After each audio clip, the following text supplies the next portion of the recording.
అందరికీ నమస్కారం. నా పేరు డాక్టర్ సాయి కుమార్. ఈరోజు మాట్లాడాలనుకున్న టాపిక్ వచ్చేటప్పటికి కాల్షియం డెఫిషియన్సీస్ చాలా ఎక్కువైపోతున్నాయండి. ఎందువలన అంటే కనుక నా పేషెంట్స్లో చాలామందిని అడిగితే కిడ్నీలో స్టోన్స్ వస్తున్నాయండి, అందుకని ఏంటంటే పాలకూర తినడానికి భయపడుతున్నారు, మునగాకు తినడానికి భయపడుతున్నారు, నువ్వులు తినడానికి భయపడుతున్నారు, పాలు తాగడానికి కూడా భయపడుతున్నారు. అదేంటండి అని అడిగితే కనుక ఈ మధ్యకాలంలో స్టోన్స్ వచ్చినాయండి, అప్పటి నుంచి డాక్టర్ గారు మానేమారు, అందుకని మానేస్తున్నాం అని. వాస్తవం ఏంటంటే కాల్షియం బాడీకి ఆల్మోస్ట్ 1000 మిల్లీగ్రాములు కావాలంటే 1 గ్రాము కాల్షియం మన బాడీకి ఇవ్వాలండి ఫుడ్ ద్వారా. మనం తీసుకుంటున్న ఈ వస్తువులు, నేను ఇందాక చెప్పిన వస్తువులు ఏం తింటున్నా కూడా 1 గ్రాము కాల్షియం ఇవ్వడం అనేది చాలా టైట్ అండి. సో అలాంటప్పుడు దీనివల్ల ఎందుకు స్టోన్స్ ఫామ్ అవ్వవు.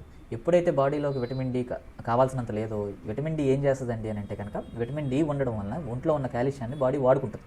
ఎప్పుడైతే విటమిన్ డి లేదో, అది ఎండ ద్వారా కానీ లేదంటే ట్యాబ్లెట్ ద్వారా కానీ ఇవ్వలేదో, ఖచ్చితంగా ఏమవుతుందనంటే డెఫిషియన్సీ వచ్చి కాల్షియం అంతా ఒంట్లో డిపాజిట్ అవ్వడం, దానివల్ల స్టోన్ ఫామ్ అవుతుంది.